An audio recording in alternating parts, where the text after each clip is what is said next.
اعوذ باللہ من الشیطان الرجیم، بسم اللہ الرحمن الرحیم۔ السلام علیکم ورحمۃ اللہ وبرکاتہ۔ جس کتاب کا مطالعہ کیا جا رہا ہے اس کتاب کا نام ہے کہکشاں نیستی، داستان ہے سید قاضی طباطبائی کی۔ تھوڑے اس کے الفاظ پیچیدہ ہیں، لیکن اگر غور اور فکر سے سنا جائے یا پڑھا جائے اور اس کے علاوہ تمرکز پورا رکھا جائے تو انشاءاللہ کے بعد کہیں نہ کہیں دلوں میں اور دماغوں میں جا کے بیٹھ جاتی ہے۔ تو چلتے ہیں اپنے اگلے حصے کی طرف۔ یا صاحبی السجن اارباب متفرقون خیر ام اللہ الواحد القہار۔ خداوند متعال سورہ یوسف آیت نمبر 39 میں ارشاد فرما رہا ہے، میرے قید خانے کے ساتھیوں، ذرا یہ تو بتاؤ کہ متفرق قسم کے خدا بہتر ہوتے ہیں یا ایک خدائے واحد و قہار۔ سن 1936 محمد تقی بہجت۔ نجف میں طباطبائی برادران کی کمی شدت سے محسوس ہو رہی تھی۔ وہ بھائی ان کے بارے میں معلوم نہیں تھا کہ کس نے دوسرے کو پیچھے چھوڑا۔ وہ میرے استاد سید علی قاضی کے ساتھ میرے رابطے کی کڑی تھے، لیکن حد سے بڑھی ہوئی غربت اور ان کے تبریز میں موجود زمینوں سے آمدنی نہ پہنچنے کی وجہ سے سید محمد حسین کو اس سمت جس میں وہ کھانا کھایا کرتے تھے اپنے گھر کا تمام سامان بیچ دیا پڑا۔ وہ خالی ہاتھ نجف سے تبریز واپس چلے گئے۔ اس تمام صورتحال کے باوجود استاد نے، جو کہ تیز پرواز عقاب کی مانند تھے، سید محمد حسین کی نجف میں آمد کے ابتدائی سالوں میں ان سے تنزیہ انداز میں کہا تھا کہ سید محمد حسین، تم اس قدر تجملات کے ہوتے ہوئے کہیں نہیں پہنچو گے۔ میں بھول نہیں سکتا جب غروب کے اوقات میں ہم استاد کے گھر جاتے، کبھی وہ سید محمد حسین کو نماز پڑھانے کے لیے آگے بڑھا دیا کرتے، وہ بھی استاد کے حکم کی اطاعت کرتے۔ نماز کے آخری سجدے میں لطیف و سوزناک آواز میں جو کہ آسمانی مناجات وہ پڑھا کرتے تھے، اسے میں کبھی بھول نہیں سکتا۔ اگرچہ خود استاد نے بھی طباطبائیوں سے کہا تھا کہ وہ صورتحال کے پیش نظر ایران واپس چلے جائیں، لیکن ان دونوں درخشاں ستاروں سے دوری خود ان کے لیے بہت تکلیف دہ تھی، اور جب بھی وہ انہیں یاد کرتے ان کے اشک جاری ہو جاتے۔ لیکن کیا کیا جا سکتا تھا؟ تقدیر اس طرح لکھ دی گئی تھی کہ استاد کے شاگرد ایک کے بعد ایک ان کے شمع وجود کے اطراف سے پراگندہ ہو جائیں۔ رضا خان نے سرحدوں پر عراق میں رقم کی منتقلی کے خلاف سخت پابندی لگا رکھی تھی، لہٰذا نجف میں میری تقریباً 12 سالہ اقامت کے دوران شاید 10 ایرانی بھی نجف نہیں آئے تھے۔ غربت، مشکلات نے نجف کے اکثر طلباء اور اساتذہ کو جکڑ رکھا تھا، حتیٰ کہ میرے بزرگ استاد سید محمد اصفہانی بھی اپنے گھر کا سامان فروخت کر دینے پر مجبور ہو گئے۔ خود استاد بھی بارہا مجھ سے قرض لینے پر مجبور ہوئے۔ دوسری جانب سید ابو الحسن اصفہانی نے، جو کہ حق و انصاف کی بات ہے ایک بزرگ مرد اور باتقویٰ انسان تھے، مصلحت یہی سمجھی تھی کہ حوزہ نجف صرف اور صرف فقہی اور اصولی علوم تک محدود رہے۔ اسی لیے نجف میں دوسرے علوم کا بازار خدش بندی کا شکار ہو گیا تھا۔ دیگر علوم کے علماء ایک کنارے لگ گئے تھے۔ اس دوران استاد کے خلاف بعض طلباء کی جانب سے ایجاد کی جانے والی محض آرائی کی وجہ سے عملاً وہ اپنے گھر تک محدود رہ گئے۔ ان کے گھر پر پتھر مارے جاتے، انہیں صوفی کہا جاتا، اور جہاں تک میں استاد کے بارے میں جانتا تھا وہ صوفیوں سے متنفر تھے اور صوفی مسلک درویشوں کے مسلک سے مکمل طور پر زاویہ رکھتے تھے۔ لیکن ایک گروہ تھا کہ اگر کوئی صدر المطالعین مولانا روم، حافظ یا ابن عربی کا نام بھی لیتا تو اسے مکمل منحرف اور خطا کار سمجھتے تھے۔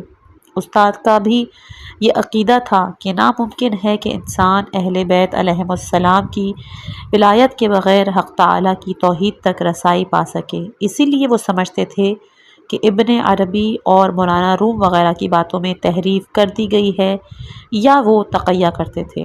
لیکن سید علی قاضی اس سلوک کے حقدار نہیں تھے۔ وہ آزاد فکر اور اہل حقیقت تھے، حوزے کے شہریہ کو قبول نہیں کرتے، کیونکہ وہ معتقد تھے کہ طلباء کو شہریہ دینے کا سلسلہ نظم اور پروگرام کے تحت ہونا چاہیے۔ سید ابو الحسن اصفہانی نے نجف کی علمی فضا کو یکساں بنانے کے لیے استاد کو پیغام دیا کہ ان چند باقی ماندہ شاگردوں کے ساتھ ان کے درس فقہ میں شریک ہوں تاکہ وحدت ایجاد ہو سکے، نیز جدید فقہی آراء و نظریات کا نتیجہ بھی واضح ہو سکے۔ استاد کے لیے ان کے درس میں شریک ہونا کوئی مسئلہ نہیں تھا، لیکن ان سے کہا تھا کہ آج آپ کا درس فقہ مرکز آمد اور حوزے کے لیے مبارک ہے، اور در حقیقت آپ کی اجتماعی مرکزیت کے اعلان کے باعث اعلیٰ و ادنیٰ آپ کے گرد جمع ہوتے ہیں، مگر آپ یا آپ کے نزدیک افراد کو اس سے کچھ حاصل نہیں اور نہ ہی اس سے کوئی فائدہ ہوگا، لہٰذا میں یہ مناسب نہیں سمجھتا کہ اس شور شرابے اور ہنگامے میں حصہ لوں، ورنہ کیا ہم مدرسہ قوام میں فقہی مسائل پر بحث کرنے کے لیے حاضر نہیں ہوا کرتے تھے؟ شاید ابو الحسن خود بھی یہ نہیں چاہتے تھے کہ ماجرا اس قدر دشوار ہو جائے، لیکن جو لوگ ان کے افکار کے مطابق نجف کی صورتحال کی اصلاح کرنا چاہتے تھے، وہ استاد پر اس قدر دباؤ ڈالتے تھے کہ وہ گھر سے باہر نماز نہ ادا کر سکے، اور دوسری طرف جو بھی استاد کی مجلس میں حاضر ہوتا وہ سید ابو الحسن کی جانب سے طلباء کو ملنے والی تمام مراعات سے محروم کر دیا جاتا۔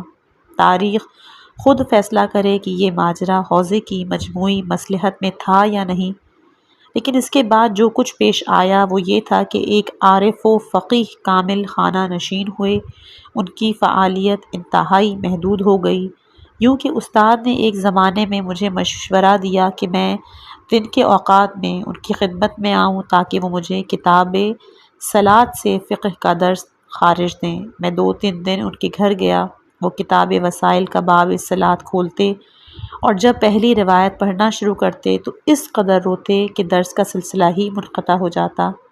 میں چند دن اس درس میں گیا، لیکن چونکہ مجھے فقہ کی ضرورت تھی، میں نے محسوس کیا کہ یہ درس علمی حوالے سے میرے کام نہیں آ رہا، بس میں نے اسے ترک کر دیا، اگرچہ میں بعد میں اپنے اس عمل پر شدت سے پشیمان ہوا۔ ایک زمانے میں نے سوچا کہ اگر استاد کے دروس کی قدردانی کروں تو ان کی کیا قیمت ہوگی۔ میں اس نتیجے پہنچا کہ ان کے ہر درس کے لیے اس زمانے کے 1,00,000 تومان بھی کم ہیں۔ اس وقت کے لحاظ سے ایک بہت بڑی رقم تھی۔ استاد نے مجھے مکمل خاموشی کا حکم دے رکھا تھا، اور یہ دستور میرے والد کی جانب سے نماز شب کو ترک کر دینے کے خاص حکم کا مداوع کرتا تھا۔ کچھ لوگوں نے میرے والد کو بتایا تھا کہ تمہارا بیٹا نجف میں ایک صوفی سے رابطے میں ہے، وہ سمجھتے تھے کہ اس صوفی کی باتیں ماننے کی وجہ سے نماز شب ہے، اسی لیے انہوں نے مجھے نماز شب پڑھنے سے منع کر دیا۔ لیکن استاد ایسا عجوبہ تھے جو زمان و مکان سے ماورا تھے۔ بعض اوقات جب میں نجف میں تھا یا جب میں ایران واپس چلا گیا تھا، انہیں مکاشفات اور اعلیٰ احوالات میں اپنے احوال کا ناظر اور خیال رکھنے والا پاتا تھا۔ ان کا یہ احاطہ باعث بنتا تھا کہ عالم کی دوسری جانب ہمارا باہمی رابطہ دوسروں کی نظروں سے پوشیدہ رہتے ہوئے بھی برقرار رہے۔ میں وہ ماجرا بھول نہیں سکتا جو دور و نزدیک کے مسائل پر ان کے احاطے کو ظاہر کرتا ہے۔ ایک مرتبہ کچھ لوگ ان کے پاس آئے، انہوں نے ایک ہندو کافر لڑکے کے بارے میں ان سے دریافت کیا جو کہ ایک شیعہ لڑکی کی محبت میں گرفتار ہو گیا تھا۔ انہوں نے بتایا کہ اس لڑکی سے شادی کے لیے لڑکے نے وعدہ کیا ہے کہ وہ شیعہ ہو جائے گا، کیا ہم اس کی بات مان لیں اور لڑکی کا نکاح اس سے کر دیں؟ بات تعجب ہے کہ استاد نے مختصر غور اور فکر کے بعد ہندوستان میں شائع ہونے والے ایک انگلش مجلے کا نام لیا اور کہا، اگر وہ اس پر تیار ہو کہ اس کے شیعہ ہونے کی خبر اس میگزین میں عمومی طور پر شائع ہو جائے تو لڑکی اس سے بیاہ دیجیے۔ اس واقعے کی عجیب بات یہ تھی کہ نجف میں استاد کے پاس اس مجلے کا ایک ورق بھی نہیں پہنچا، پھر انہیں ہندوستانی مجلہ جو کہ انگریزی زبان میں ہوں اس کے بارے میں کیسے معلوم ہو سکتا تھا؟ آخرکار وہ جوان آمادہ نہیں ہوا کہ یہ بات عام طور پر نشر ہو اور وہ شادی نہیں ہوئی، لیکن غموں کی کوئی انتہا نہیں تھی۔ ان کے تمام علمی اور معنوی کمالات کے باوجود ان کی قدر نامعلوم رہی۔ جو بھی ان کے درس میں جاتا نجف میں انگشت نما ہو جاتا۔ بہت سے لوگ ان کا مذاق اڑاتے، کبھی انہیں دھمکیاں دیتے، یہاں تک کہ دباؤ، گالم گلوچ، ان کے دروازے پر پتھر مارے جانے کے باعث جب کوئی ان کے گھر سے باہر نکلنا چاہتا رک کر گلی میں دیکھتا تھا کہ کہیں کسی نے اسے سید علی قاضی کے گھر سے نکلتے ہوئے دیکھ تو نہیں لیا۔ ان سب کی وجہ سے میرا ان سے شخصی رابطہ کم ہوتا گیا، لیکن میں کبھی کبھی ان کی خدمت میں حاضر ہو جاتا، کبھی اپنے سوالوں کو لکھ کر شیخ عباس کوچانی کے ذریعے بھیج دیتا تاکہ جواب تحریری شکل میں حاصل کر سکوں۔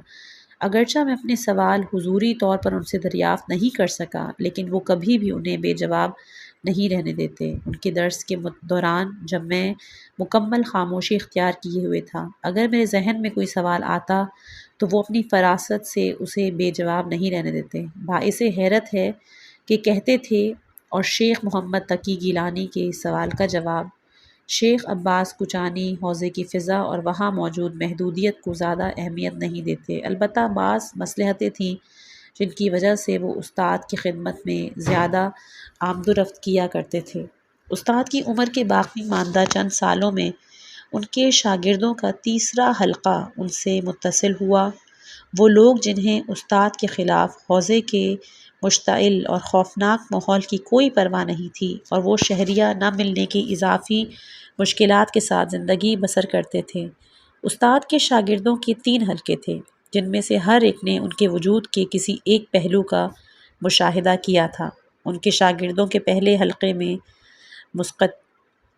مسقطی، علی محمد بروجردی، سید ہاشم حداد اور مرزا محمد عرب جیسے قدیم شاگرد تھے۔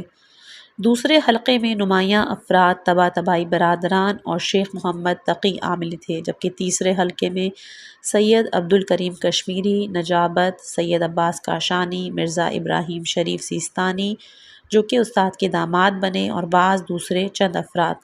پہلے اور دوسرے حلقے کے شاگردوں کے لیے استاد کی نصیحت اور دروس معرفت النفس کے محور پر بھی تھی، لیکن تیسرا حلقہ جس میں بہت کم افراد شامل تھے اور استاد بھی ضعیف اور خانہ نشین تھے، ان مشکلات کے علاوہ سید ابوالحسن کی خواہش کی رعایت کرتے ہوئے ان امور کے چند کلیات بیان کرتے اور زیادہ تر شاگردوں کو اپنی قوت اور نفس الہی سے عالم کے باطن میں انفسی سیر کرواتے۔ اب ان کا باہر آنا جانا بہت کم ہو گیا تھا، اپنے گھر میں نماز جماعت قائم کرتے، خاموشی کے ساتھ محدود مخصوص دروس پر اکتفا کرتے، محدود دستور دیتے، اپنی عمر کے آخری حصے میں اپنے شاگردوں کی معنوی سیر کو زیادہ تر واجبات ادا کرنے اور محرمات ترک کرنے کی جانب مبذول کرواتے۔ ان کا کہنا تھا، اگر کوئی نماز کو اول وقت میں ادا کرے اور اعلیٰ مقامات تک نہ پہنچے تو مجھے لعنت کرے۔ اسی لیے جب شاگرد واجبات و محرمات کے حوالے سے کاربند ہو جاتا تو اسے اعلیٰ مقامات کے ادراک کے لیے مستعد کرتے، اور جو ان مراحل کی صلاحیت پا لیتا اسے اذکار و توجیہات دیا کرتے۔ حتیٰ سید ابوالحسن کا زیادہ سے زیادہ ساتھ دینے کے لیے وہ جو عمومی احکام چاہتے تھے کہ سب شاگردان پر عمل کریں، انہیں تحریری شکل میں دینے پر اکتفا کرتے اور شاگرد اس کی نقول بنا لیتے تھے۔ وہ توحید کے تیز پرواز عنقا تھے جس نے زمان اور کون و مکان کو پیچھے چھوڑ دیا۔ کثرت سے جنم لینے والے اتار چڑھاؤ اور پریشانیوں نے ان پر اور ان کی آسمانی قلب کی روشنی پر کوئی منفی اثر نہیں ڈالا۔ میں کیا کروں کہ ایسا کوئی قوی قلم نہیں جو قاضی کو ان بلندیوں سے جن میں وہ سیر کرتے تھے شکار کر کے شعور تاریخ کے لیے تحریر کرے۔ ہاں، ہزار افسوس کہ ہم حضرت استاد کے لیے ان کے شان کے مطابق قال ألم أقل لك إنك لن تستطيع معي صبرا بندے صالح نے کہا کہ میں نے کہا تھا کہ آپ میرے ساتھ صبر نہیں کر سکتے ہیں۔ سورہ کہف آیت نمبر 75۔ 1937 سید ابوالقاسم خوئی۔ میرے حال و احوال بالکل بدل گئے تھے۔ میرے دل سے ایک جوش و خروش کا آغاز ہوا جس کی مثال میری زندگی میں نہیں ملتی۔ ظہر سے پہلے میں زیارت امین اللہ پڑھنے کے لیے حرم مطہر میں شرف یاب ہوا کرتا۔ اس دن جب میں باب سلطانی سے حرم میں داخل ہوا تو میں نے اچانک ایک منظر عجیب دیکھا۔ صحن کو عجیب و غریب جانوروں سے بھرا ہوا دیکھ رہا تھا، گائے، گوسفند، بچھڑا وغیرہ وغیرہ۔ میں نے جتنی بھی کوشش کی لیکن ادراک وجود کو اس پرت کو اپنے لیے ناقابل برداشت پایا، اور وہ برزخی شہود میری نظروں سے اوجھل نہیں ہوا۔ آخر کار مسئلے کے حل کے لیے انہی کے پاس پہنچا جنہوں نے میری درخواست پر ان عوالم کا دروازہ مجھ پر کھولا۔ میں نے ان کی خدمت میں حاضر ہوتے ہی کہا، آغا یہ حالت ختم نہیں ہو رہی، میں عالم کو اس طرح نہیں دیکھنا چاہتا۔ میرے استاد قاضی نے کہا، سید ابو القاسم، تم نے خود کہا تھا کہ تم دیکھنا چاہتے ہو، اب چونکہ نہیں چاہتے ہو نہیں دیکھو گے۔ انہوں نے ایک تصرف انجام دیا اور میری وہ حالت ختم ہو گئی۔ میں زیارت کے لیے حرم جاتے ہوئے یہ سوچ رہا تھا کہ میں سید علی قاضی کے درس میں کس طرح پہنچ گیا تھا۔ میری صبح و شام فقہی اصولی علوم میں غور و فکر میں گزرتی اور میں نے بہت جلد حرم کے ایک حجرے میں درس خارج کا حلقہ شروع کر دیا تھا۔ اپنی تمام فکری توانائی ہمت امر خدائے متعال تک پہنچنے میں لگا دی، حلال و حرام الہی سمجھنے میں زندگی بسر کر رہا تھا، لیکن سب کچھ ایک جوان طالب علم کے درس خارج میں آنے سے تبدیل ہو گیا۔ شیخ محمد تقی بہجت، مختصر پیکر، لاغر صورت، تقریباً 20 سالہ، مجھے معلوم نہیں تھا کہ اس کی موجودگی کے باعث میرے دل کے گوشوں میں چھپی پیاس سر اٹھا لے گی۔ خدا ہر ایک کے لیے خود اس کے مطابق اتمام حجت فرماتا ہے۔ شیخ محمد تقی ایک عرصے سے میرے درس میں آ رہے تھے، لیکن اس دن میری زندگی ان کے ہاتھوں مکمل طور پر بدل گئی۔ میں دو زانوں بیٹھا ہوا اپنی زندگی کی تاریخ میں پہلی بار درس خارج میں مباحث الفاظ بیان کر رہا تھا، اور موضوع اس بارے میں تھا کہ کیا لفظ ایک سے زیادہ معنی میں استعمال ہو سکتا ہے۔ میرے چند شاگرد جو مجھ سے تقریباً 15 سال چھوٹے تھے درس میں شریک ہوتے تھے۔ میں اپنے اصولی تفکر میں اس بات کا قائل تھا کہ لفظ کو ایک سے زیادہ معنوں میں استعمال نہیں کیا جا سکتا۔ میری نظر میں اس کی دلیل یہ تھی کہ عالی و استقلالی بیک وقت اکٹھے نہیں ہو سکتے۔ عالی یعنی کسی چیز سے عبور کر کے کچھ اور دیکھا جائے، اور استقلالی یعنی خود وہی چیز مد نظر ہو۔ اس دن میں اپنے شاگردوں کے لیے اپنے تفکر کی باتوں سے پردہ ہٹا رہا تھا کہ میں نے دیکھا کہ شیخ محمد تقی کے چہرے پر کسی کلام کا اثر ہے جسے بیان کرنے یا نہ کرنے میں وہ ہچکچا رہے ہیں۔ چند لمحوں بعد انہوں نے ایک بات کہی جس کے درست یا غلط ہونے سے ہٹ کر میں شدت سے اس میں الجھ گیا۔ انہوں نے ان دونوں کے اکٹھے ہونے کے عدم امکان پر مبنی میرے یقینی بیان کے جواب میں کہا تھا، ہو سکتا ہے کہ انسانی نفس قوت کے اس مرتبے تک پہنچ جائے کہ ان دونوں کو باہم اکٹھا کر سکے۔ ہاں، انہوں نے یہ جملہ کہہ کر جو بظاہر مجھے شکار کرنے اور میری تہذیب و سلوک اللہ کے آگے تسلیم ہونے کے لیے تھا، ایک کاری ضرب لگائی۔ کافی دن اس بات کے امکان پر غور و فکر کرتے ہوئے گزر گئی۔ میں نے انہیں، جو کہ زیادہ تر گہری خاموشی میں زندگی بسر کرتے تھے، قبر بنی ہاشم علیہم السلام کے صحن مطہر میں دیکھا۔ ان کے احوالات مراقبہ انسان کو لرزہ براندام کر دیتے تھے۔ میں نے پوچھا، اس مقصد تک پہنچنے اور تجرد کے اس درجے اور تسلط پہنچنے کا راستہ کیا ہے؟ انہوں نے کچھ وضاحتوں کے بعد مجھے جواب دیا، استاد سید علی قاضی طباطبائی کے آگے زانو تہ کرنا۔ میں انتہائی شوق کے عالم میں ان کی خدمت میں پہنچا۔ کچھ عرصے تک ان کے دستورات پر عمل کرتا رہا، اور مجھے یاد ہے کہ شروع میں جب میں ان کے پاس جاتا تھا، ان کی ایک عمومی محفل میں ایک گڈری پوش فقیر انتہائی میلے لباس میں بیٹھا ہوتا تھا۔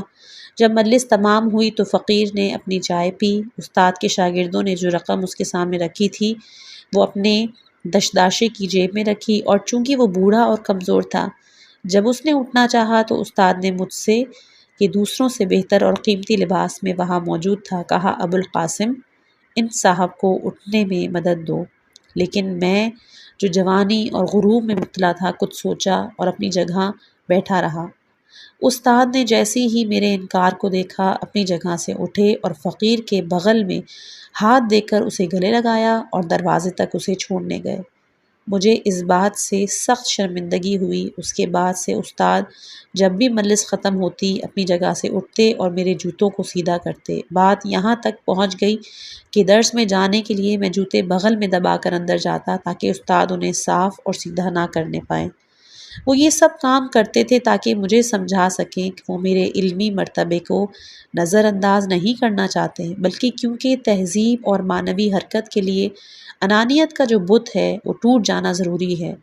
وہ بہترین صورت میں یہ کام انجام دیتے۔ کچھ عرصے بعد جب میں تجرد اور عالم اسرار میں ان کے احوالات، اقتدار اور رفت سے مطلع ہوا تو ان سے درخواست کی کہ مجھے وہ دستور العمل سکھائیں جس کی بنا پر میں اپنی آئندگی زندگی کا مشاہدہ کر سکوں۔ انہوں نے مجھے 40 کا ایک دستور دیا۔ ماہ شعبان کی 13ویں شب سے ماہ رمضان کی 23ویں شب تک ہر روز سورہ قدر کی 1000 مرتبہ خاص آداب کے ساتھ تلاوت۔ میں نے امیر المومنین علی علیہ السلام کے حرم مطہر کے صحن میں واقع ہجروں میں سے ایک میں 40 دن تک یہ دستور انجام دیا، اور آخر میں اچانک میرے نگاہوں پر پڑے حجاب برطرف ہو گئے۔ میں نے اپنے دروس کو دیکھا جن کی تعداد اور مجمع میں اضافہ ہوتا جا رہا تھا، لوگوں اور طلباء میں میری محبوبیت، اور پھر جب میں ممبر پر بیٹھا ہزاروں لوگوں کو دیکھ رہا تھا جو میری گفتگو سن رہے تھے، اپنے مرجعیت کی تصویر اور اس کا انعکاس لوگوں کی آنکھوں میں دیکھ رہا تھا جن میں آیت اللہ عظمیٰ سید ابوالقاسم خوئی کا نام نقش تھا۔ عظیم مرجعیت، فتوے، بہت سے مقلد۔ اس کے بعد میں نے بعثیوں کو دیکھا جو مجھے دست بستہ زندان میں لے جا رہے تھے۔ میری گھر والے رو رہے تھے، ان کے مقابلے پر کچھ لوگ جو قیام کر رہے تھے اپنے خون میں غلطاں۔ میں نے خود کو اسیر دیکھا، دل شکستہ دیکھا، دنیا، لوگوں اور مرجعیت سے کٹا ہوا دیکھا۔ عراق کے نیمہ شعبان کا انتقاضہ یعنی تحریک آزادی اور بہت سے دوسرے واقعات متحرک تصاویر کی مانند میری آنکھوں کے سامنے سے گزر رہی تھی، یہاں تک کہ میں نے حرم کے اسپیکر سے بلند آواز سنی، قد توفی مرجع الدین آیت اللہ العظمیٰ سید ابوالقاسم خوئی رحمۃ اللہ۔ مجھ پر کپکپی طاری ہوئی، اگرچہ وہ چاہتے تھے کہ مجھے آگے میری برزخ دکھائیں، لیکن مجھ میں وہ دیکھنے کا حوصلہ نہیں تھا۔ جو کشف میرے لیے واقع ہوا تھا، میں اس حالت سے باہر آیا، خوف و ہراس کے عالم میں حجرے سے باہر نکلا۔ جب میں نے یہ استاد کو بتایا، انہوں نے کہا کہ اگر آپ ڈرے نہیں ہوتے تو اپنی برزخ اور قیامت بھی دیکھ لیتے، اور میں جانتا تھا کہ اگر وہ کچھ کہوں تو اس میں کسی شک کی گنجائش نہیں۔ اس واقعے کے بعد استاد نے مجھے ایک ذکر کی تعلیم دی جسے ایک خاص موقع پر انجام دینا تھا، لیکن میں جو کہ فقہ، اصول، رجال حدیث میں علماء سلف کے اقوال پر تسلط رکھتا تھا، جب اس ذکر کے لیے آمادہ ہوا، پوری کوشش کے باوجود مجھے یاد نہیں آیا کہ استاد نے کیا فرمایا تھا۔ استاد نے مجھ سے کہا، سید ابوالقاسم، تمہیں اس راہ کے لیے نہیں چاہا گیا، اپنے مسلک میں چلے جاؤ اور جس راستے پر تھے اس کو جاری رکھو۔ ہاں، اس جملے کو میں نے دوسری طرح سے ان کی بزرگ شاگرد سید محمد حسین طباطبائی سے سنا تھا، جب میں ان کے گھر میں ہونے والی محدود مجالس میں شریک ہوتا۔ کچھ عرصے پہلے اپنے بھائی کے ہمراہ نجف سے جا چکے تھے۔ وہ ایک عجیب اور اہل کمالات طالب علم تھے۔ اکثر اوقات ہمارے درمیانی سخت اصولی بحث چھڑتی تھی اور ہم دونوں علمی مباحثوں میں ایک دوسرے کے ساتھ قاطعیت سے بحث کرتے، اور وہ اپنے موقف میں جس پر مکمل احاطہ رکھتے تھے پہاڑ کی مانند اٹل تھے۔ میں بھول نہیں سکتا کہ جب وہ مصائب اور مشکلات کے باعث نجف کو ترک کر رہے تھے، رخصت ہوتے ہوئے انہوں نے مجھ سے کہا، آقا سید ابوالقاسم، ہم نجف اور اس کی سرداری کو آپ کے لیے چھوڑا ہے اور چل دیے۔ اس عظیم استاد کے اس شاگرد کا یہ بزرگ کلام ایک گھنٹی کی مانند میرے کانوں میں تھا، مرجعیت کی بلندیوں پر میرے وجود میں ریاست طلبی کے خیال کو نابود کر دیتا تھا، مگر میں استاد کے شاگردوں اور خود ان سے خاص عقیدت رکھتا تھا۔ جب تک میرے وجود میں ان کے کلام کو سمجھنے کی توانائی تھی، میں ان کے پاس جاتا، وہ خطوط جو وہ اپنے شاگردوں کو لکھتے ان پر عمل کرتا، جیسا کہ حرام مہینوں کے آغاز کے بارے میں انہوں نے لکھا تھا، لیکن ایک وقت کے بعد جب میں سمجھ نہیں سکا کہ وہ کیا کہہ رہے ہیں، میں ان کی خدمت میں حاضر نہیں ہوا۔ اس کے باوجود عمر کے آخر تک ان سے میری خاص عقیدت باقی رہی تھی۔ یہ ماجرا جاری تھا یہاں تک کہ میں نے اس عظیم و حیرت انگیز مظہر کے وَإِنَّكَ لَتَدْعُوهُمْ إِلَى صِرَاطٍ مُسْتَقِيمٍ۔ خداوند متعال سورہ مومن آیت نمبر 73 میں ارشاد کرتا ہے، اور آپ تو انہیں سیدھے راستے کی دعوت دینے والے تھے۔ 1938 لوازمات یا وظائف۔ الحمد للہ رب العالمین والصلاة والسلام علی الرسول المبین وزیرہ الوسیع الامین و ابنائنا الخلفاء الراشدین والذریۃ الطاہرین والخلف الصالح والماء المعین صلی اللہ وسلم علیہ اجمعین۔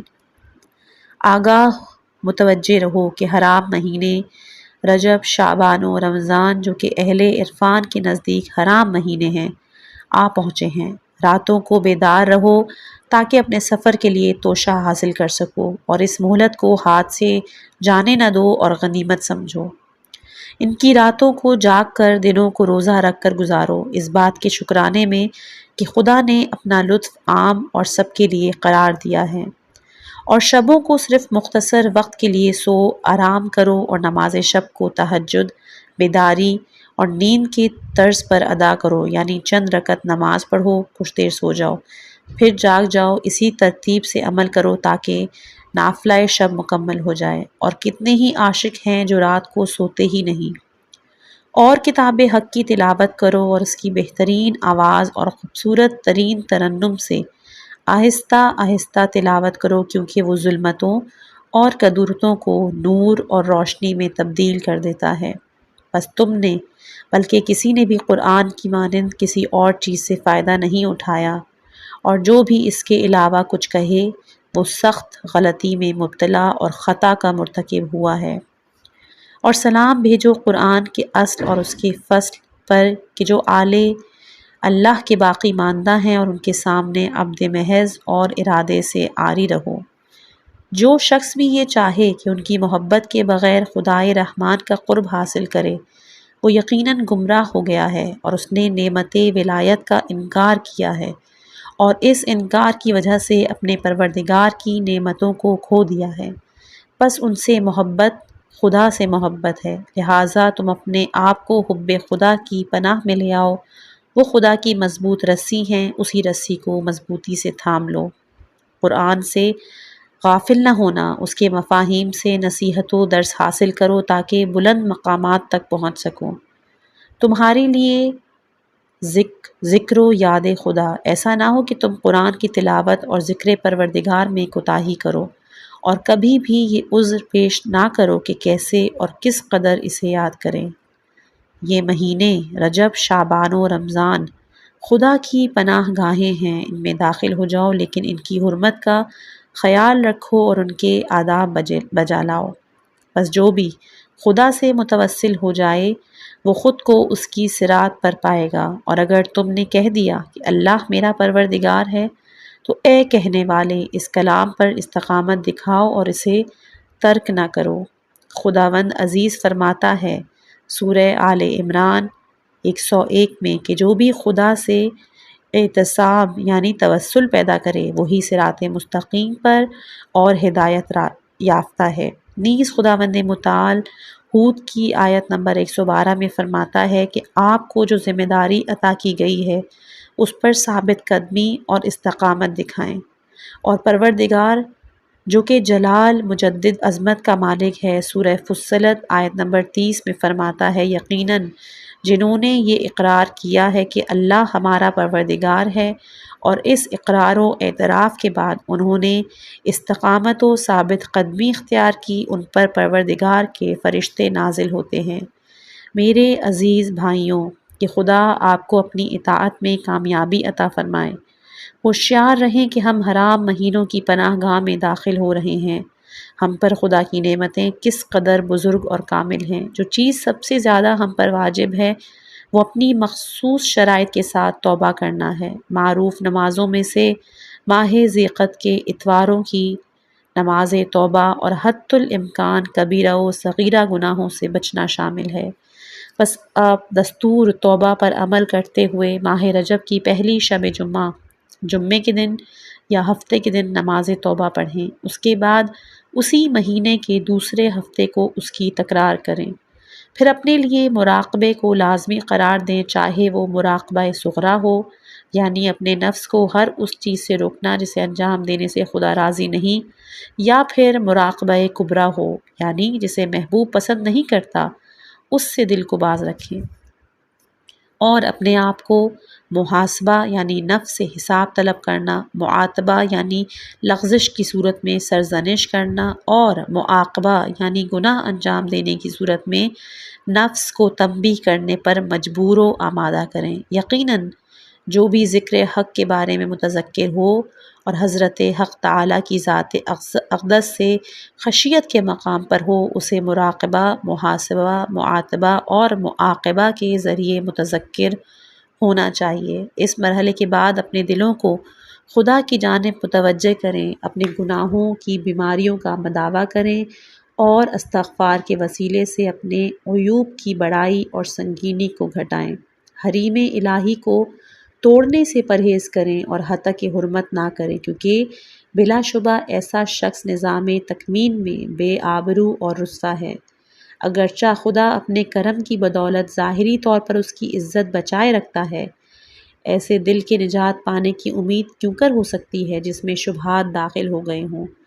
کیسے ممکن ہے کہ اس میں اثر ڈالا جا سکے تاکہ متقین کے راستے پر چلے اور محسنوں کے مقام تک رسائی پائے، ان کا ساتھ خوشگوار پانی کے چشمے سے پی سکے؟ میرا اور آپ کا بھروسہ صرف خدا پر ہے اور وہی بہترین یار و یاور ہے۔ آپ کو چاہیے کہ اپنی فرض نمازوں کو، جو نوافل سمیت 51 رکعتوں پر مشتمل ہوتی ہیں، بہترین اوقات میں ادا کریں۔ اگر ایسا نہ کر سکیں تو ان میں 44 رکعتیں ادا کریں۔ اگر دنیا کی مشغلوں نے آپ کو اس سے بھی محروم رکھا تو ظہر کی نافلہ ضرور ادا کریں۔ جہاں تک نافلہ شب کا تعلق ہے تو آپ کے لیے یہ جاننا ضروری ہے کہ اسے انجام دینا مومنوں اور حضرت معبود کے سالکوں کے نزدیک واجبات میں سے ہے، اور اسے ادا کرنے کے سوا کوئی چارہ نہیں۔ اور باعث تعجب ہیں وہ لوگ جو کمال کے مراتب میں سے کسی مرتبے تک پہنچنا چاہتے ہیں لیکن قیام شب اور اس میں نوافل ادا کرنے سے غافل ہیں۔ ہم نے نہ کبھی دیکھا نہ سنا کہ کوئی کمال کے کسی مرتبے تک پہنچا ہو مگر نماز شب ادا کرنے کے ذریعے۔ آپ کو چاہیے کہ رات کو قرآن کریم کی خوبصورت و ہزیں آواز میں تلاوت کریں، کیونکہ تلاوت قرآن مومنوں کی شراب ہے۔ آپ کے لیے ضروری ہے کہ آپ میں سے ہر ایک کے پاس ورود و ذکر پر مشتمل جو دستور موجود ہیں انہیں انجام دیں، اور آپ کو چاہیے کہ سجدہ یونسیہ کی پابندی کریں، نیز سجدے میں 500 سے 1000 مرتبہ ذکر یونسیہ پڑھیں۔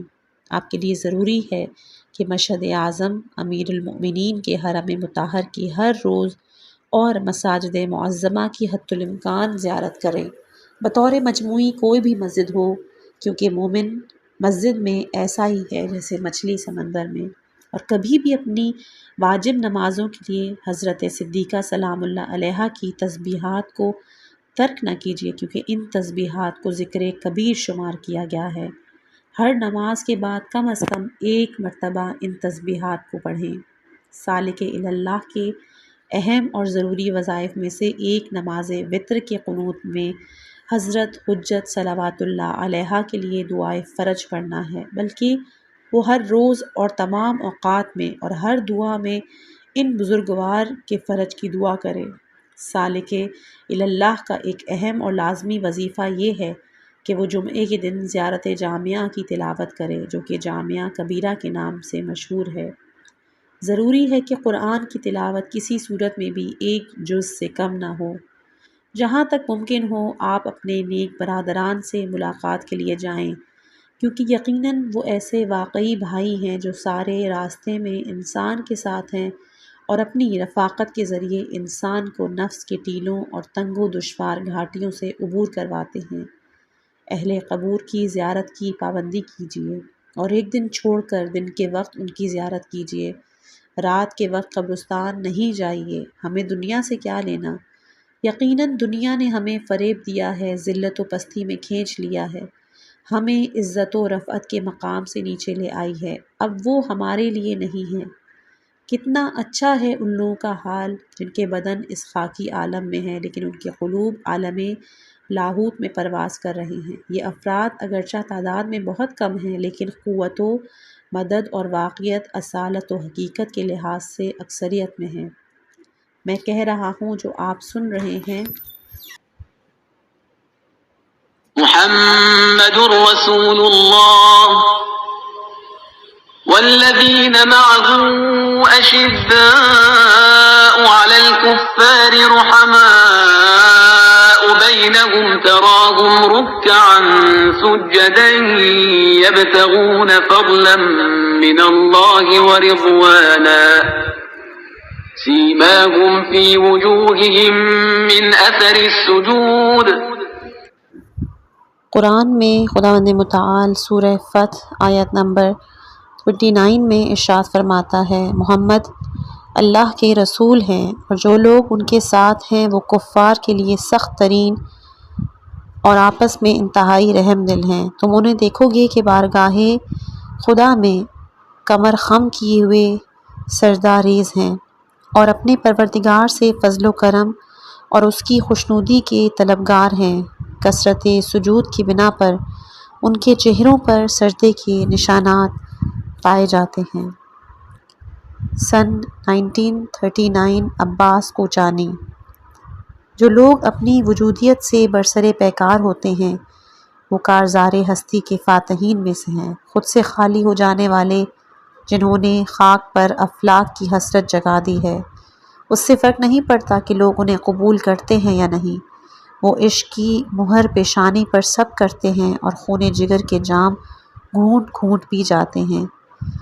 وہ قفوز جو نیستی کی راکھ سے اپنا سر نکال کر اس افق پر اپنے پر پھیلاتا ہے جہاں گدھوں کا ادراک پہنچ نہیں پاتا، اور سید علی قاضی وہ سیم رخ تھے جنہیں نہ ان کے علم و فقاہت سے پہچانا جا سکتا تھا، نہ کرامات و احوالات سے، اور نہ ہی عبادتوں کی کثرت، سجدوں اور خاموشی سے، بلکہ جو کچھ ان سے ظاہر ہوتا تھا وہ تقویٰ اور زندگی کے لمحے لمحے میں خدائے متعال کے حضور کا لحاظ رکھنا تھا۔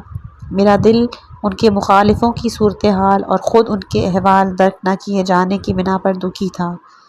جب ان کے شاگردوں کا حلقہ ٹوٹ گیا اور سوائے چند افراد کے کوئی ان کی خدمت میں حاضر نہیں ہوتا، میں صبح کے اوقات میں روزانہ 2 گھنٹے ان کی خدمت میں جاتا، اور چونکہ ان کی آنکھوں میں موتیا اتر آیا تھا، میں عرفانی کتب میں سے ان کے لیے پڑھتا اور وہ آنسو بہاتے، یا اگر کوئی نکتہ ہوتا تو بیان کرتے۔ کبھی کبھی ان کے شاگردوں کا ایک مختصر حلقہ بھی تشکیل پاتا، اور اس دن ایک مختصر نشست منعقد ہونی تھی، اس لیے میں ان کے نسبتاً جدید گھر کی طرف جا رہا تھا، جو ان کے گھر کا سامان باہر پھینکنے جانے والے دردناک واقعے کے بعد مخیر افراد میں سے ایک نے جدیدہ محلے میں ان کے لیے خریدا تھا۔ اس دن میں جلدی جا رہا تھا اور چاہتا تھا کہ جو خط شیخ محمد تقی بہجت نے انہیں لکھا ہے وہ انہیں پڑھ کر سناؤں۔ میں بازار ہوئیش سے جدیدہ کی سمت آیا اور شہر کی شکستہ دیوار کو دیکھتے ہوئے ان کے فقر و رنج کے خیال میں کھو گیا۔ اگرچہ وہ سید، فقیہ اور عالم کم نظیر تھے اور خود کو لاحق فقر و اسرت کے باعث یقیناً سہم سعادات کے حقدار تھے، لیکن گرمیوں میں پھل کھانے کے بجائے نمکین لسی پیتے تھے اور ان پیسوں سے استفادہ نہیں کرتے۔ استاد کے احوال پر آنسو بہانے چاہیے جن کا ناشتہ ناداری اور شدید غربت میں روٹی کے وہ ٹکڑے تھے جو پرندے اپنے گھونسلوں تک لاتے، اور اسی دوران ان میں سے کچھ اتفاقی طور پر زمین پر گر جاتے تھے۔ ایک انتہائی دولت مند تاجر جو کہ شیخ محمد تقی عاملی کے نزدیکی افرادوں میں سے تھا، کچھ دنوں پہلے تہران سے قابل ذکر رقم خمس وغیرہ کی مد میں ادا کرنے نجف آیا، لیکن شیخ محمد تقی عاملی نے جو کہ استاد کے شاگرد تھے ان کی بری معاشی صورتحال سے باخبر تھے، مقدمات مقدسہ جانے سے پہلے اس سے کہا کہ وہ سید ابوالحسن اصفہانی تک رقم لے جانے سے پہلے سید علی قاضی کی خدمت میں شرف یاب ہو تاکہ اس رقم میں سے کچھ ان کے ہاتھ میں پہنچ جائے۔ وہ تاجر مجھے بتا رہا تھا، میں نے لوگوں سے پوچھ کر قاضی کے گھر کا پتہ معلوم کیا اور بڑے شوق سے ان کی خدمت میں پہنچا۔ گھر کا دروازہ جب کھلا تو میں نے ایک عمر رسیدہ بوڑھے شخص کو دیکھا جنہوں نے پانی کا پیالہ اپنے سامنے رکھا ہوا تھا اور اس میں خشک روٹی کے ٹکڑے بھگو کر کھا رہے تھے۔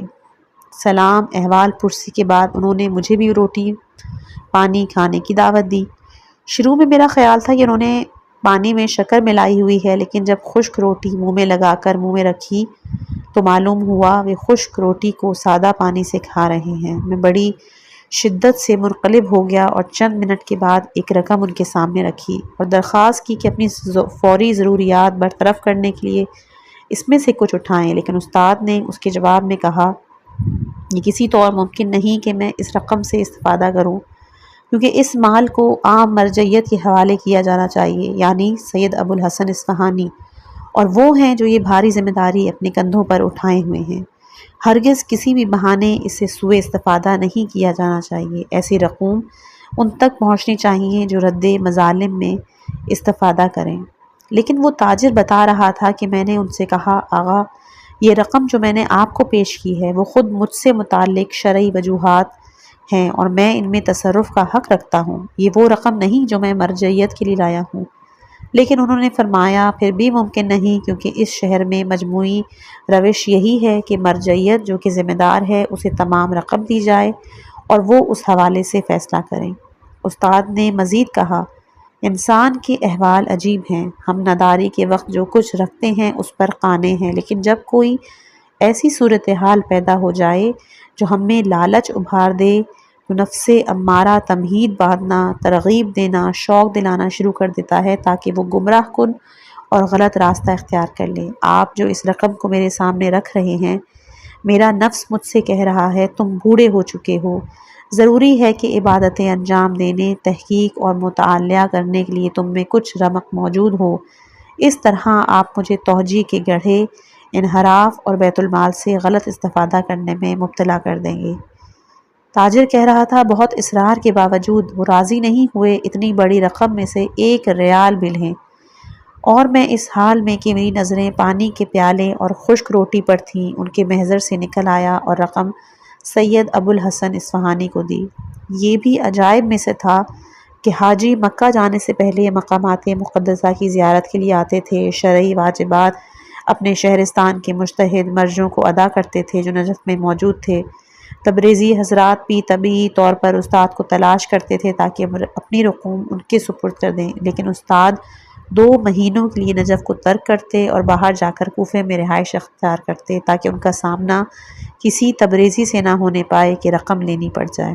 اس کے علاوہ بھی استاد ایک عجیب آدمی تھے، اگر کوئی رقم ان کے ہاتھ میں آتی تو اس سے ذرہ برابر وابستگی کے بغیر دوسروں کو دے دیا کرتے۔ مثال کے طور پر جب حمام جاتے تو وہاں کے معمول کے 2 یا 4 فلس کی جگہ اسے 100 یا 150 فلس دیتے، جن سے 2 گھرانوں کا خرچہ چلایا جا سکتا تھا۔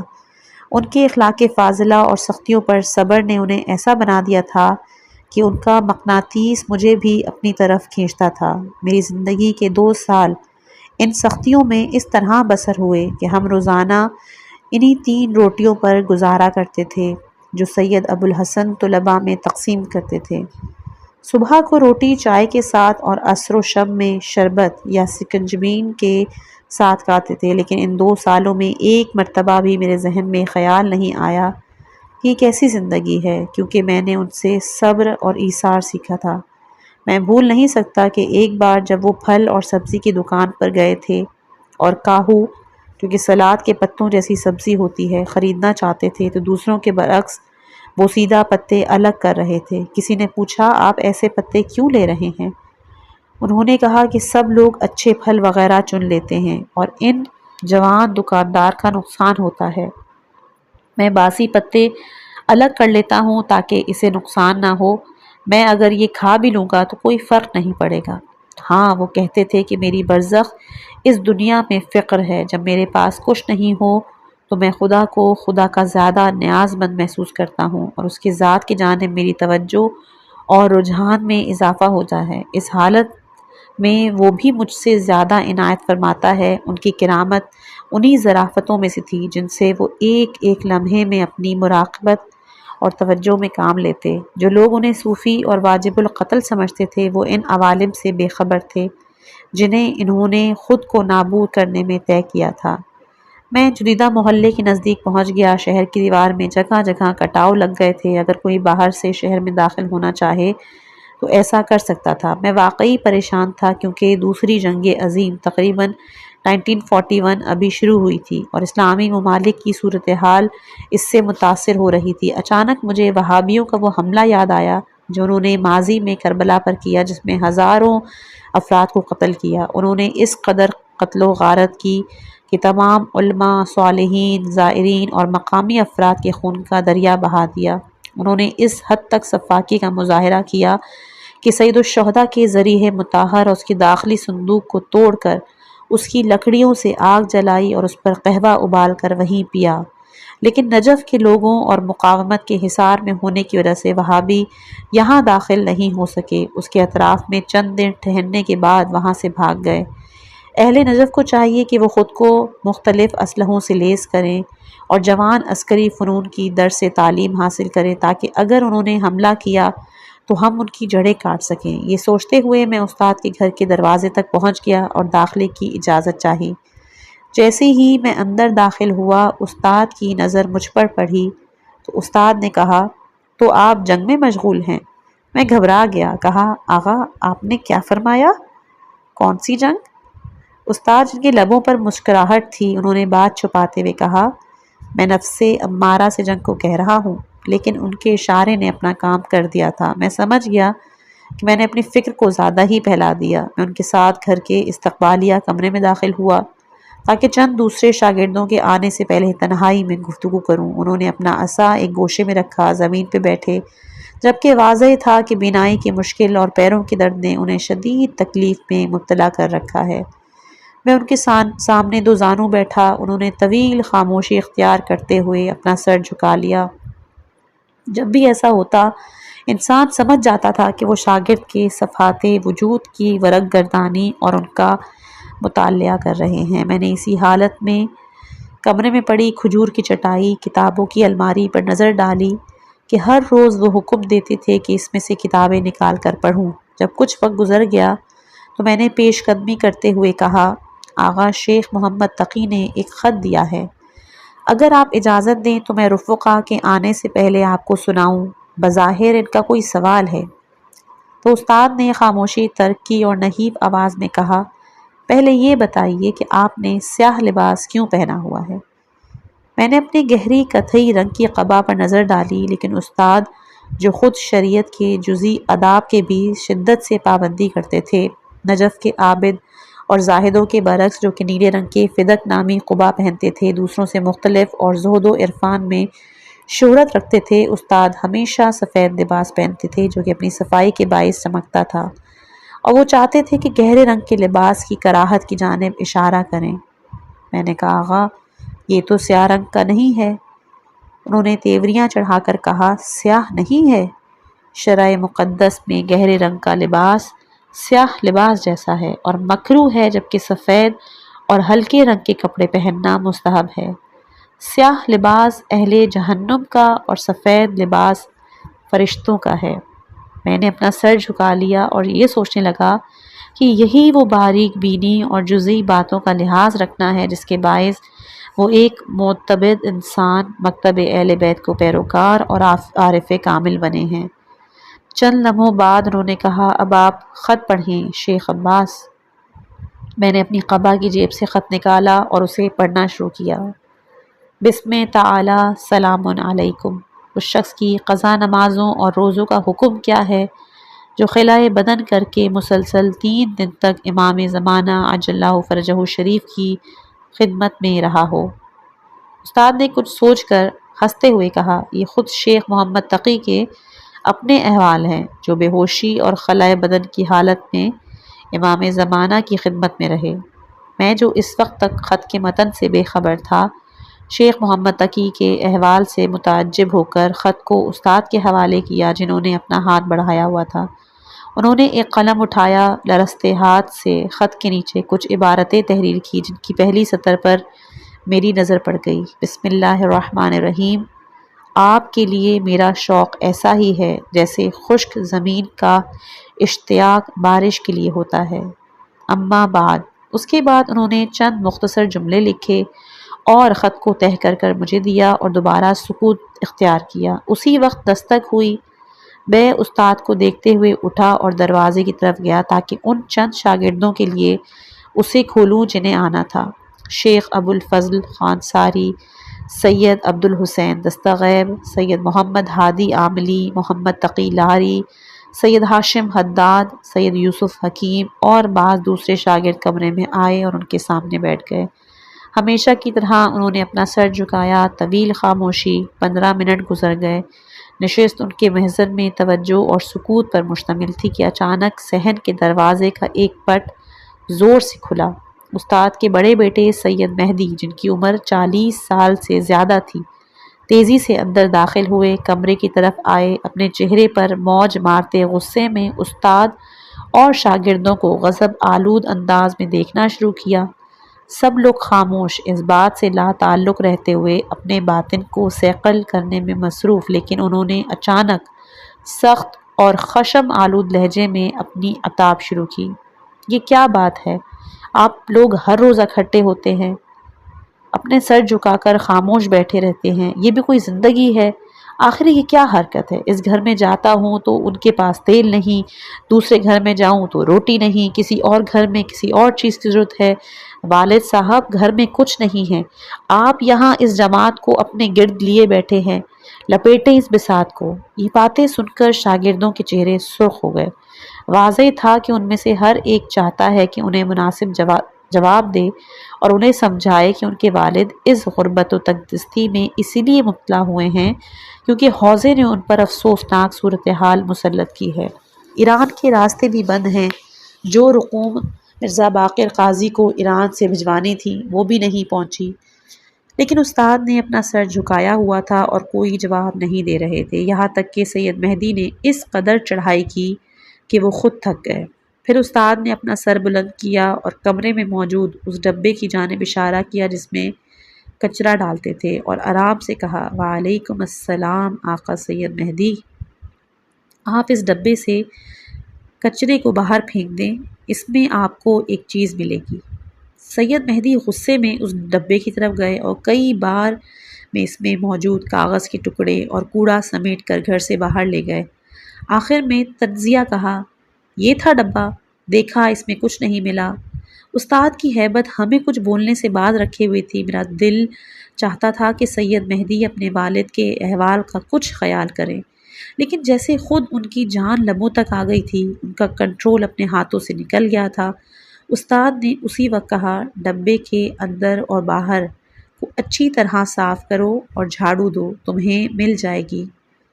سید مہدی، جن کی سانسیں تیز چل رہی تھیں، صحن میں گئے، جھاڑو لائے، ڈبے کے اندر تیزی سے جھاڑو دینا شروع کیا، لیکن اچانک اس شخص کی مانند جسے سکتہ ہو گیا ہو، انہوں نے اپنا ہاتھ روک لیا، جھکے، ڈبے کے اندر سے اپنے حیرت زدہ چہرے اور آنکھوں کے سامنے 1 دینار کا نوٹ، جو اس زمانے میں بڑی رقم تھا، نکالا، اسے غور سے دیکھنے لگے۔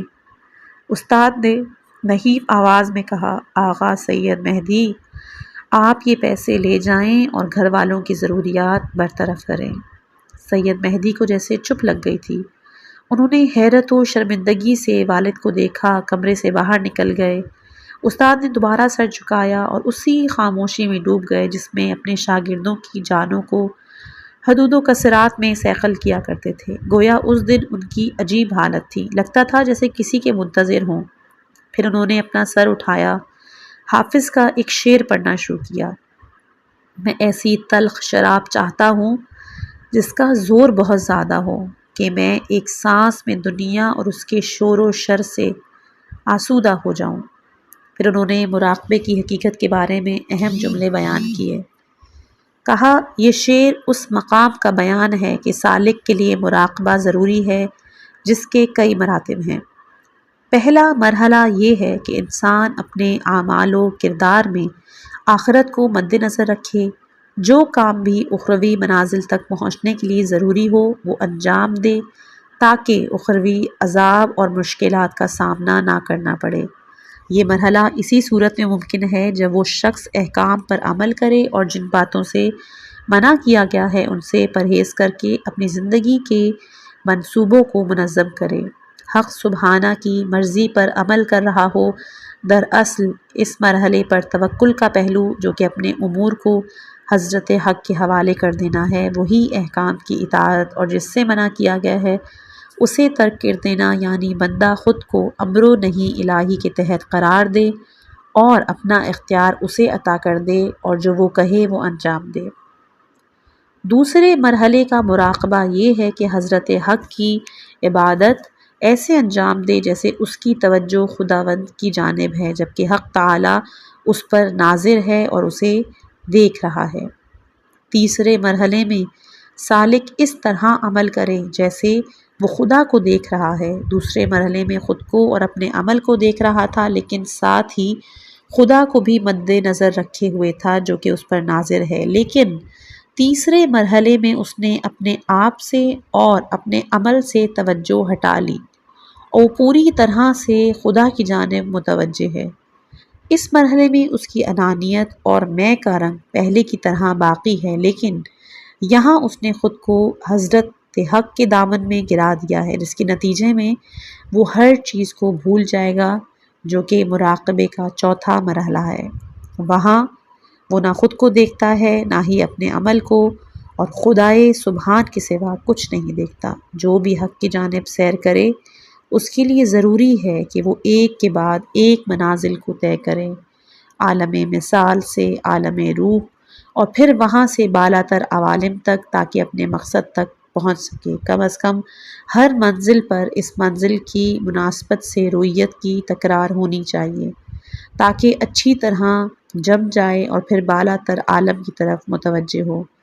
اس سیر کو، جسے سالک مجذوب کی سیر کہا گیا ہے، مجذوب سالک کی سیر سے بالا تر ہے، وہ اس لیے کہ ہر منزل پر ٹھہراؤ حاصل ہوتا ہے، اس کے بعد بالا تر عالم تک رسائی حاصل ہوتی ہے۔ لیکن جو شخص جذبہ الہی سے کسی منزل تک پہنچتا ہے وہ اس سے بالا تر تک نہیں پہنچ سکتا مگر یہ کہ جذبہ ثانوی اسے لے جائے۔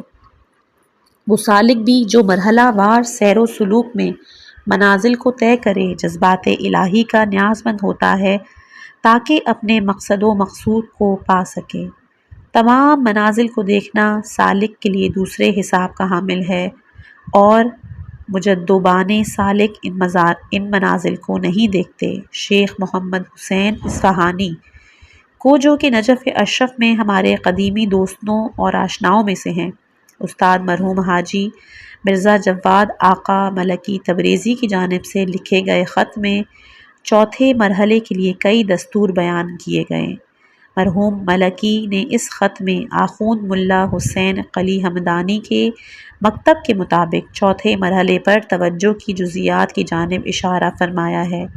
سالک کو چاہیے کہ وہ چند دنوں تک اس بارے میں سوچے سمجھے کہ جو کچھ بھی سوچتا اور دیکھتا ہے وہ خود ہے اور خود سے باہر نہیں ہے۔ اگر وہ اسے اپنا ملکہ بنا لے تو خود کو عالم مثال میں دیکھے گا، یعنی عالم مثال کی حقیقت کو سمجھے گا اور اس معنی کو ملکہ بنا لے گا۔ ملکہ یعنی اگر کوئی عمل مسلسل اور توجہ کے ساتھ انجام دیا جائے تو وہ ایک پختہ عادت میں تبدیل ہو جاتا ہے اور شخصیت کا حصہ بن گئی ہو، اس کو ملکہ کہا جاتا ہے۔ مثلا بعض افراد نامحرموں سے اس قدر اپنی نگاہیں بچاتے ہیں کہ اگر احتمال بھی ہو کہ نامحرم موجود ہے تو ان کی آنکھیں خود بخود بند ہو جاتی ہیں۔ جب سالک اس مقام پر خوطہ زن ہو جائے اور اسے اپنا ملکہ بنا لے تو مرحوم ملا حسین قلی ہمدانی فرماتے تھے، اس کے لیے ضروری ہے کہ وہ اپنی فکر کو بدلے، تمام صورتوں اور موجودات کو محو کر دے اور عدم میں فکر کرے، اور اگر انسان اسے ملکہ بنا لے تو گویا وہ سلطان معرفت کی تجلی بن جائے گا، یعنی نورانیت کی تناظر میں اور بغیر صورت اور حد کے اپنی حقیقت کی تجلی دیکھنے سے کمال عظمت تک پہنچ جائے گا، اور اگر جذبے کے حال میں دیکھے تو بہتر ہے۔ مرحوم آخوندی کا بیان اسی لیے ہے کہ ہم اس طریقے سے عالم مثال کی طرف متوجہ ہو جائیں اور اس کے بعد بالا تر و بالا تر عوالم کی جانب اس طرح توجہ مبذول کروانے اور معرفت النفس میں مرحلہ وار تفکر و تمرکز کرنے میں اور پہلے بیان کیے گئے مراقبے کے 4 مراحل میں کوئی فرق نہیں ہے۔ مقصد یہ کہ انسان حق اور دوسرے الفاظ میں خود کو پالے اور سمجھ لے کہ وہ کون ہے اور مجرد حقیقت تک پہنچ جائے۔ ان وضاحتوں کے ساتھ پہلے مصرعے کا مطلب یہ ہوگا کہ میں مراقبے کی شراب چاہتا ہوں جو اس قدر پرزور اور قوی ہو کہ دنیا اور اس کے شور و شر سے آسودہ ہو جاؤں۔ چونکہ ہمارے لیے جو کچھ ہے اس سے گزر جانا سخت ہے، اسے تلخ کہا گیا ہے، شور و شر بھی ہماری نظر سے ہے، ورنہ خدا مظاہر کے علاوہ تجلی نہیں رکھتا کہ ہم مظاہر کو بالکل ترک کر دینا چاہیں۔ دوسرے الفاظ میں عارف انسان وہ ہے جو خدا کو مظاہر میں متجلی دیکھے، بغیر اس کے کہ کثرات کے باعث اس کے قلب میں شور و شر پیدا ہو۔ پھر استاد نے دوبارہ اسی شعر کو پرکشش اور پر معنی لہن میں تکرار فرمایا۔ شعر مکمل نہیں ہوا تھا کہ دروازے پر ہونے والی دستک سنائی دی۔ میں استاد کی اجازت سے دروازہ کھولنے کے لیے گیا، چپلیں پہنی، صحن کا دروازہ کھولا۔ میری نظر ایک معصم سید پر پڑی جو 40 سال کے لگتے تھے۔ ان کے چہرے سے عظیم معنویت حویدہ تھی۔ میری عمر اس زمانے میں تقریباً 30 سال تھی، تو میں نے احترام سے کہا، السلام علیکم، حکم فرمائیے سید بزرگوار۔ انہوں نے کہا، کیا یہ آیت اللہ سید علی قاضی طباطبائی کا گھر ہے؟ میں نے کہا جی۔ انہوں نے کہا، کیا ہو سکتا ہے کہ ان سے فرمائیں کہ سید روح اللہ مصطفی ان سے ملاقات کے خواہش مند ہیں۔ وہ دوسرے 2 افراد کے ساتھ آئے تھے۔ شیریں مسکراہٹ کے ساتھ یہ کہا اور میرے جواب کا انتظار کرنے لگے۔ چونکہ میں نہیں جانتا تھا وہ کون ہے، میں چاہتا تھا کہ استاد سے اجازت لوں، اسی لیے میں نے کہا جی آقا چند لمحے۔ میں تیزی سے استاد کی خدمت میں گیا۔ استاد نے فرمایا کہ سید روح اللہ کی کمرے تک رہنمائی کرو۔ سید روح اللہ اور ان کے ساتھیوں کو میں نے آگے بڑھایا، دروازہ اپنے پیچھے بند کیا اور استاد کے کمرے تک ان کی رہنمائی کی۔ جب استاد کی نظر ان پر پڑی تو اپنے معمول کے خلاف اٹھے، نہایت احترام کے ساتھ انہیں اپنے پاس بٹھایا۔ استاد سے ایسا رویہ اور اس قدر احترام میں نے صرف سید جمال الدین گلپاگائنے کے لیے دیکھا تھا، جن کے لیے وہ ان کے جوتے سیدھے کرتے تھے اور کبھی اپنی ابا کے کونے سے انہیں صاف کرتے تھے۔ یہ سید روح اللہ کون تھے جن سے استاد اس قدر کشادہ روئی سے پیش آ رہے تھے؟ انہیں اپنے برابر بٹھایا، سر جھکایا، پھر 15 منٹ خاموش بیٹھے رہے۔ اس کے بعد میری طرف دیکھ کر کہا، آغا شیخ عباس۔ میں نے کہا جی آقا۔ انہوں نے اپنے ہاتھوں سے کتاب کی الماری کی جانب اشارہ کیا اور کہا، زحمت نہ ہو تو وہ کتاب دیجیے گا۔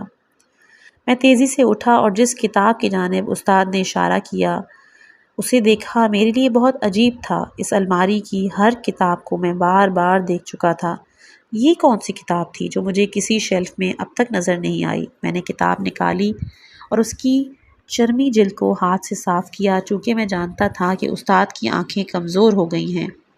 منتظر رہا کہ وہ بتائیں کیا کرنا ہے۔ تب استاد نے کہا، شیخ عباس کتاب پڑھیں۔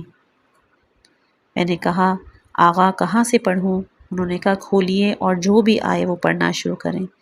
مجھے حیرت ہوئی، کتاب کھولی تو دیکھا کہ تحریر فارسی ہے۔ ان سالوں میں بارہا میں نے انہیں کتابیں پڑھ کر سنائی تھیں، لیکن میں نے استاد کے پاس ایک بھی فارسی کتاب نہیں دیکھی، اس لیے مجھے زیادہ تعجب ہوا۔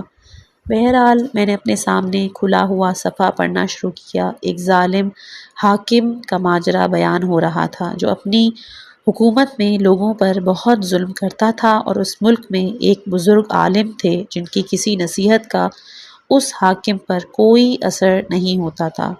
آخر کار ان عالم نے ان کے مقابلے پر قیام کیا اور اس کے ظلم و ستم اور سفاکی کی بساط مکمل طور پر لپیٹ دی اور حکومت اپنے ہاتھوں میں لے لی۔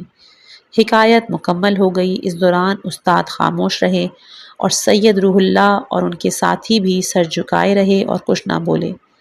میں نے استاد سے کہا، آغا مکمل ہو گئی، کیا بعد والی حکایت پڑھوں؟ انہوں نے کہا، نہیں، ضروری نہیں، کتاب کو اپنی جگہ رکھ دیجیے۔ میں اٹھا اور کتاب واپس رکھ دی۔ اس کے بعد میں نے جب بھی تلاش کی وہ کتاب مجھے استاد کی الماری میں دکھائی نہیں دی۔ اسی دوران استاد نے سید روح اللہ کی جانب دیکھا اور کہا، آغا روح اللہ، ظلم کے مقابلے پر قیام کرنا اور ظالم کی بساط لپیٹ دینی چاہیے، یہ ایک شرعی وظیفہ ہے۔ میں حیرت میں ڈوب گیا۔ استاد معارف کے بارے میں بیان فرما رہے تھے، لیکن سید روح اللہ کے آنے سے گفتگو کو بالکل حکومت، سیاست، ظلم کے خلاف مبارزے کی طرف موڑ دیا۔ سید روح اللہ احترام سے سن رہے تھے اور لگتا تھا انہیں سمجھ آ رہی ہے کہ استاد کیا کہہ رہے ہیں۔ وہ اپنا سر اطاعت کی علامت میں ہلا رہے تھے۔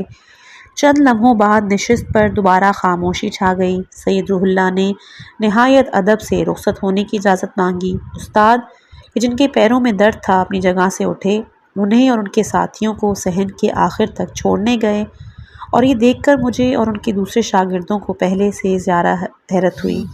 استاد اپنی جگہ واپس آئے، اپنی جگہ بیٹھے۔ میں تجسس کے مارے سمجھ نہیں پا رہا تھا کہ کیا کہوں۔ میں نے کہا جناب استاد وہ کون تھے؟ انہوں نے کہا وہ قم کے ممتاز علماؤں میں سے ہیں۔ پھر کچھ دیر سوچ کر کہا وہ بہت غیر معمولی ہیں۔ مجھے زیادہ تعجب ہوا۔ پھر استاد نے مزید کہا وہ ظلم کے خلاف قیام کریں گے اور ان کے مانند کسی بھی ظلم پر غلبہ پانے کو ایسی توفیق نصیب نہیں ہوئی ہے۔